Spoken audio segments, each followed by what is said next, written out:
Latest updates ఎప్పటికప్పుడు పొందడానికి big TV WhatsApp channel follow అవ్వండి. లింక్ డిస్క్రిప్షన్ లో ఉంది.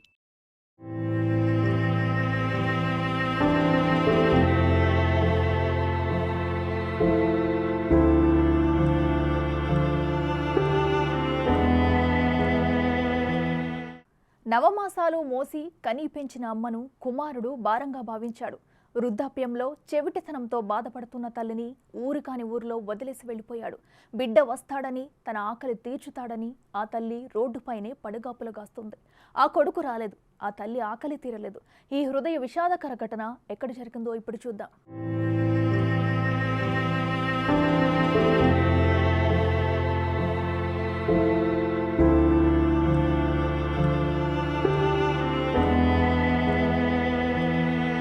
సత్యసాయి జిల్లా సోందేపల్లిలో పెద్దమ్మ గుడి బస్టాండ్ వద్ద శనివారం సాయంత్రం ఓ కుమారుడు తన తల్లిని బస్సులో నుంచి కిందకు దించాడు. ఇప్పుడే వస్తానని చెప్పి ఆమె దుస్తులున్న సంచిని ఇచ్చి వెళ్లిపోయాడు. తన కుమారుడు భోజనం తెచ్చేందుకు వెళ్లాడని, వస్తాడని ఆమె రోడ్డు వైపే చూస్తూ కూర్చుంది. రాత్రి కావడంతో ఆశలు వదులుకుంది.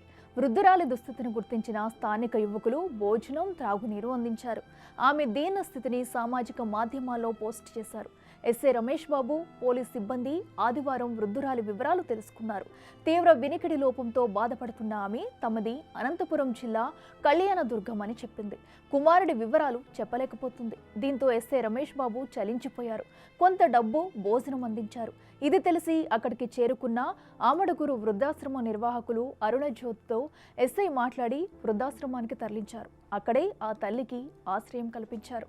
ఉమ్మడి అనంతపురం జిల్లా ప్రధాన న్యాయమూర్తి శ్రీనివాసులు, పెనుకొండ న్యాయమూర్తి బుజ్జప్ప తమ సహాయకుల ద్వారా వివరాలు ఆరా తీస్తారు. వృద్ధురాలికి అవసరమైన వస్తువులను అందజేశారు. చివరి దశలో ఉన్న తల్లిని కంటికి రెప్పలా కాపాడుకోవలసిన ఆ కుమారుడి కోసం పోలీసులు గాలిస్తున్నారు.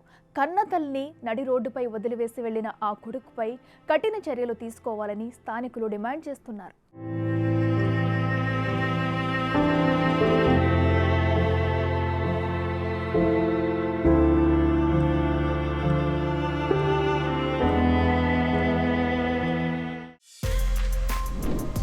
For more videos like this, subscribe Big TV channel.